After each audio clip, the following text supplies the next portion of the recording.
Uns pouquinhos, anos, um pouquinho, o organismo vai se adaptando, o volume intravascular vai sendo equilibrado e vai levar então a deficiência de ferro.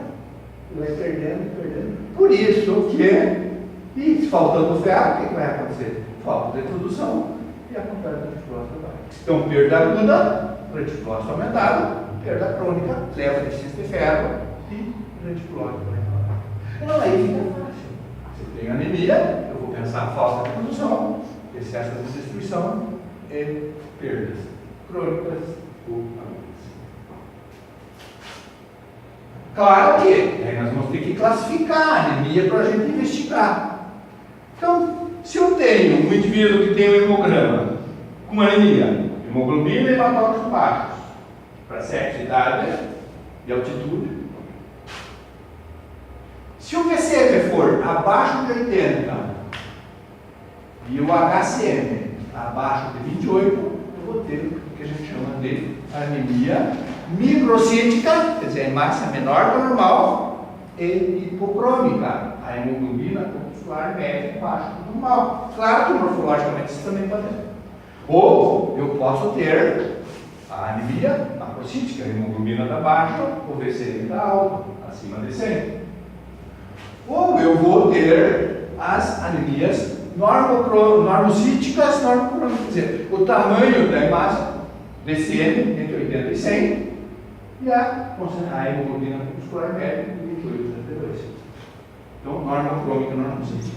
E aí, isso é importante, porque se nós tivermos microcítica e hipocrômica, por exemplo, nós temos só 4 situações. De uma maneira geral. Claro que existem percentual menor, mas para vocês, clínicos gerais, está louco de bom estudar. Anemia ferropriva. Anemia de doença crônica, que pode ser normal, mas pode ser. Talassemia. E anemia cicloplásica. Acabou. Mas o que é esse VCM? Só para curiosidade. A gente tinha que calcular antigamente. Então, vou ver o que é o volume corpuscular médio. Então, é o hematócrito, ou volume glandular, litro por litro, vezes 1000, dividido pelo número de eritrócitos, vezes 10 na 12. Isso vai dar, então, fentolitro, que nada mais é do que 10 na menos 15 do litro. Tá? O que é hemoglobina corpuscular média ou globular média? É hemoglobina em gramas por decilitro, aliás, gramas por litro, dividido pelo número de eritrócitos, vezes 10 na 12 por litro, e vai dar picograma, que é 10 na menos 12 da grama. E o CHCM é o hematócrito, aliás, a hemoglobina, dividido pelo hematócrito do volume glandular, que é gramas por decilitro. Gramas por decilitro. Então, os mais importantes para a classificação da anemia, e o RDW, que nada mais é do que o grau de anisocitose, que é o tamanho, a variação de tamanho das hemácias. Tá? Aqui só para ilustrar, quando você vê no microscópio, você vai ver isso aí. Então vejam, este primeiro esfregaço é um esfregaço de um indivíduo normal. Vejam que existe o tamanho das hemácias, o halo claro central, são mais ou menos semelhantes, né? A variação, existe uma monotonia. Para quem não conhece, esse aqui é plaqueta. Esse aqui são os glóbulos vermelhos. Do hemograma, você não tem diferença, certo? Normal. Observem que aqui já existe, olha aqui, ó, o tamanho e o formato dessas hemácias. Olha aqui, ó, uma alongadinha aqui, outra ali, certo? Ó, uma menorzinha aqui. Então isso é uma misopecilocitose. Miso, diferente tamanho, diferentes formas. Vejam aqui também, ó. Esse aqui são os glóbulos vermelhos. Veja aqui uma célula em gota ou lágrima, ó, outra célula mais alongada, aqui uma menorzinha. Vejam. E aqui tem, então, os neutrófilos. Os neutrófilos segmentado, vejam. E, aliás, tem vários segmentos. Normalmente tem 4 a 5 lóbulos esses segmentados. 1, 2, 3, 4, 5, 6. Então, sempre que você tem isso aqui, a gente chama de polilobócito, polilobocito. Você deve pensar em falta de B12 ocular ou alguma droga que o paciente está usando que pode fazer isso. Beleza? E esse aqui é o famoso reticulócito. Veja, é uma coloração especial em que você vai ver restos de RNA na hemácia. Ela não tem núcleo, mas ela foi liberada da medula óssea e tem restos de RNA. Veja, que é essa exploração. Então, para contar o reticulócito, você vai fazer isso aqui. Você sabe que essa célula é o precursor imediato do reticulócito maduro, propriamente dito. Tá? Então, para o diagnóstico das anemias, eu vou precisar da anamnese, do exame físico, eu vou ter que ter os níveis de hemoglobina para definir se esse indivíduo tem anemia ou não, o percentual e número absoluto de reticulócitos, índices de hematométricos, que deve ser o VCM e o HCM, principalmente, o mais importante é o VCM. Morfologia das hemácias é importante, eu sempre falo assim. E daí, exames específicos. Para anemia hemolítica hereditária, gente, tem que ver a lâmina. Por quê? Dependendo da alteração morfológica que você tem na lâmina, é que você vai pedir o exame para confirmar o tipo de anemia hereditária. Então, se você vai lá ver uma célula em Croisen, eu vou pedir o teste de falsização, por hemoglobina, para detectar a hemoglobina S notada da hemoglobina. Se o indivíduo está cheio de esferótipo, o que é esferótipo? É tipo de um chumbinho, você não vê o halo claro menor, se ela é menor que o normal. Pode ser esferocitose hereditária ou anemia hemolítica autoimune, que pode acontecer. Então você tem que ver a lâmina do hemograma para você poder ver a morfologia das hemácias e daí pedir o exame específico. Senão você vai pedir estudo completo da hemose. Como é que você vai fazer? Coitado do bioquímico, né? Tá? Para vocês verem como fica fácil a coisa, se nós tivermos anemia microcítica hipocrômica, então já falei. O que você tem que avaliar? Causa mais comum é anemia ferropriva, então tem que avaliar reserva de ferro. Como é que eu avalio reserva de ferro? Tem várias maneiras. Uma das maneiras é você fazer a dosagem da ferritina séria. Ferritina séria, mas antes que avalie o estômago de ferro. Só que tem problemas. Veja, o normal para a mulher, por exemplo, às vezes, dependendo do porquê, é de 9 a 150.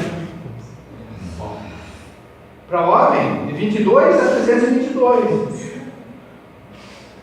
E o que é deficiência de ferro? E lembrar que a ferritina também ela aumenta os processos inflamatórios. Então, se o indivíduo tiver um processo inflamatório, você pode ter uma ferritina normal, não indicando que pode ter deficiência de ferro. Tá? Então, veja. Então, se o indivíduo tiver deficiência de ferro, tiver a reserva de ferro diminuída, ponto, fechou. Não tem outra doença que faça isso.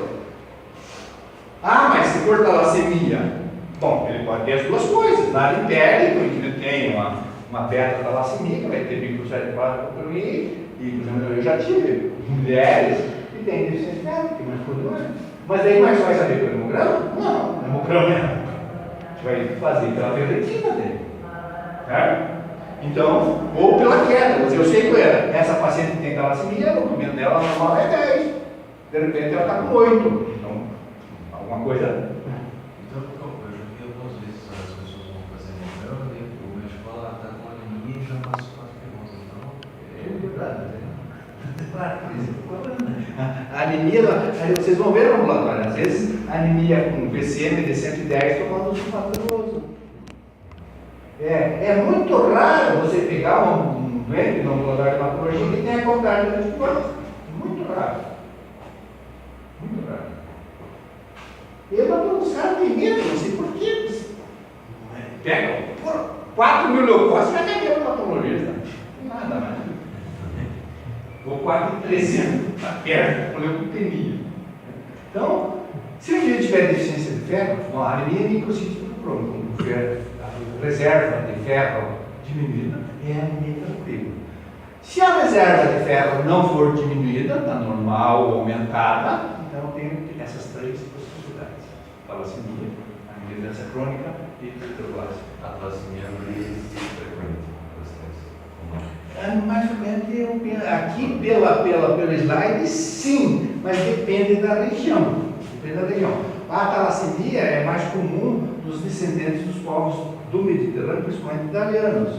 Então, a talassemia minor, porque para a produção da hemoglobina existe necessidade de duas cadeias alfa, duas cadeias beta. Então, quando falta só um gene, o indivíduo não sente nada, ele só tem, às vezes, microcitose hipoproteica.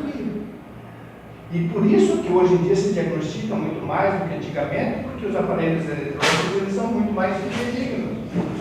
Então você faz mais diagnóstico. Ontem ainda atendi no consultório um cara que tinha uma alergia, foi no dermatologista, pediram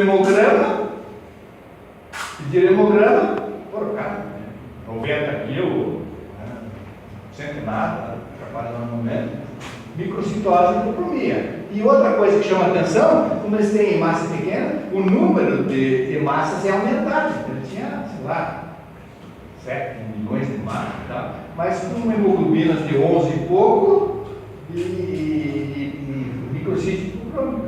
Ele me levou ontem, daí esse aí tá uma moleza, né? Fácil. Porque tinha mãe que tinha talassemia, tinha uma irmã, não sei quem, sobrinho. Ele levou ontem, logicamente. Ó, é assim. Qual é a utilidade disso? Bom, tem três utilidades. Primeiro, toda vez que fizer hemograma vai estar alterado. Segunda coisa, não está tomando os patrolos sem necessidade. É muito comum ter microcítico, não está muito errado, mas tem que definir mesmo. E a terceira coisa, quando for ter filhos, se a mulher tiver o mesmo problema, os filhos, 25%, podem ter talassemia maior. Quer dizer, se ambos derem o gene doente, o indivíduo vai ter talassemia maior que a anemia, que é grave, que já se manifesta desde a infância, requerendo transfusões periódicas. Tá? Então, são as três utilidades de saber o diagnóstico da talassemia menor. Mas eu acho que o mais comum aqui é a anemia densa crônica, né? A inflamação, na verdade, não é bem doença crônica. Eu acho que o termo mais correto é anemia, tem sido utilizado mais, né? Da inflamação crônica. Por exemplo, o indivíduo tem processo inflamatório crônico, artrite reumatoide, tuberculose, infecção bacteriana, que se prolonga mais de 2 ou 3 semanas, ele vai ter um certo grau de anemia. Se você vê estoque de ferro, está normal, mas existe uma diminuição da transferência do ferro do linfócito para a medula óssea pela produção de citocinas inflamatórias. Então, por isso chama. Então, o que a gente faz? No caso da anemia normal, na anemia densa crônica, geralmente eu faço o famoso VHS-BCR, para você ver a atividade inflamatória. E a anemia normal pode ser tudo, né?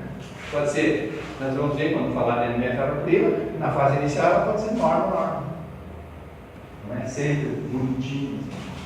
Mas aqui o importante é que a anemia microcítico crônica, mais de 95% vão cair nessas 4 questões. Tá?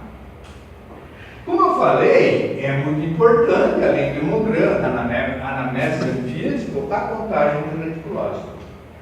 Então, você vai pedir, não vem no hemograma, você tem que pedir hemograma reticulócito, contagem reticulócita. Então, você vai fazer, qual é o normal da contagem absoluta? De 25 a 75 mil, mas também varia. Entretanto, o que acontece? Quanto maior o grau de anemia, o cara que tem hemoglobina de 11, existe um estímulo para a produção na medula óssea menor do que o indivíduo que tem hemoglobina de 7. Se o indivíduo tiver hemoglobina de 7, a quantidade de fator de estimulação eritropoetina vai ser maior. Então o estímulo vai ser maior para a produção. Então por isso que você tem que fazer, não é só olhar o número percentual. Muitas vezes você pega a reticulose e vem lá 5%. 5% de reticulócito. Mas veja, esse 5% significa que você tem 5 reticulócitos em 100 células contáveis, 100 hemácias. Dessas 100 hemácias, 5 são reticulados, certo? Então, se eu tiver uma anemia muito importante, com hemoglobina D7, o que vai acontecer? Se eu tiver esse número de reticulócitos 5%, mas eu tenho menos hemácias, então percentualmente vai ser diferente. Então, eu tenho que corrigir. Como é que se corrige? Então, por exemplo, eu pego um paciente que está com 9% de reticulócito, mas ele está com a hemoglobina de 7,5. Sendo que o normal para ele é 15. Então, isso eu vou corrigir. Então, na realidade, isso aqui corrigido vai dar 4,5. Isso é contagem de reticulócito corrigida, ou absoluta. A absoluta é a 25. Você pega 5% do número de hemácias, daí você vai fazer uma contagem absoluta que vai dar 25 a 55 mil. Entretanto, conforme o estímulo da medula, quer dizer, se eu tenho uma anemia mais grave do que um estímulo maior, o que vai acontecer? A medula vai liberar células mais jovens por sangue periférico. Normalmente, quando o indivíduo tem um reticulócito para se transformar numa hemácia, isso aqui demora em média 24 horas. Tá? Mas, se a medula, o cara está com anemia importante e o indivíduo tem um estímulo maior, o que vai acontecer? Essa célula vai ser liberada antes do estágio de reticulócito. Então, você pode ter eritroblasta em sangue periférico às vezes. O que acontece? Isso aqui vai demorar mais de 24 horas para que essa hemácia, essa célula vermelha jovem, se transforme em eritrócito maligno. Então, por isso que se estipulou que quando você tem uma hemoglobina muito baixa e que você vai ter eritroblasta em sangue periférico, macromalasta, você tem que, além de corrigir pela hemoglobina, ou esse aqui pode ser hemoglobina ou pode ser pelo hematócrito também. Então, por exemplo, no caso o hematócrito está 25, para o normal de 50 aqui, proporcional com 45, e aqui seria então 22, 23. Tá? Então, para você corrigir o reticulócito, você pode pegar ou a hemoglobina do paciente para o normal para a idade e sexo dele, ou o hematócrito do paciente para o hematócrito normal para a sexo e idade desse paciente. Então, quando você corrigiu pela hemoglobina, se o indivíduo tem uma anemia muito grave e que tenha essas situações, você estipulou se você vai corrigir por 2. Então, na realidade, isso chama-se índice de reticulócito. Índice de reticulócito, então você vai ter aqui 2,25. Vejam que quando eu penso 9%, está muito alto. Mas a hora que eu faço a correção pela hemoglobina e a hora que eu faço o índice de reticulócito, vai dar um valor praticamente normal. Então, isso é importante por causa do próximo slide que nós vamos fazer. Então, vejam. Quando você tem o reticulócito, você pode ter a contagem de reticulócito em percentual. Percentual do número de eritrócitos. Tá? Então, 2% de tantos eritrócitos que você tem. Ou pode ser absoluta. Você vai 2% de 2 milhões, vai dar X reticulócitos por microlitro por milímetro cúbico. Quando o indivíduo tem anemia, você vai ter que corrigir essa contagem. Às vezes já vem corrigido, mas a maioria não vem. Ou você corrige daí pela hemoglobina ou pelo hematócrito, e você tem que calcular, para você interpretar, se aqueles reticulócitos estão aumentados, diminuídos, etc., para a gente interpretar o índice de reticulócito. Então, aqui está o exemplo. Paciente masculino com hemoglobina de 7,5, reticulócito 9. Hemoglobina normal até reticulócito, aliás, reticulócito até o hemácia normal, um dia, 24 horas. Queda da hemoglobina, liberação de células eritróides mais jovens. Isso significa que ela vai ficar mais tempo no sangue permanente. Então, ao invés de ficar 24 horas, vai ficar 48 horas. Quando se faz a contagem da eritrose, vai contar novamente. Então, você vai dividir, esse ciclo, se dividir por 2, vai dar o índice da eritrose de 2,25. Por que é importante? Vejam. Então, vejam que, quando o indivíduo tem anemia, os exames que eu vou fazer iniciais, hemograma no reticulado.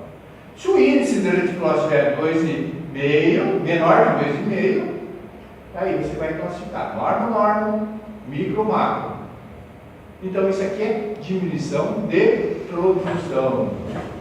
Se o índice da reticulose for 2,5 acima, aqui ó, hemólise hemorragia, matou.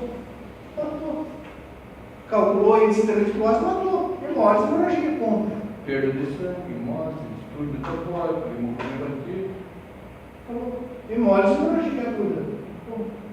Agora, se for índice de reticulose diminuído, diminuição de produção, que pode ser por doença na medula óssea, pode ser deficiência de ferro, pode ser inflamação, defeito metabólico, insuficiência renal, com deficiência hepática, diminuição de estímulo, falta de ferro, doença na medula óssea.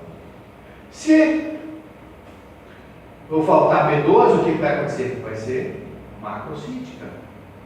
Se for microcítica, deficiência de ferro, talassemia estereoblásica, sabemos, microcítica crônica, defeito nuclear, deficiência folato, B12, drogas, anemia total. Isso aqui é do Alisson. Também é legal.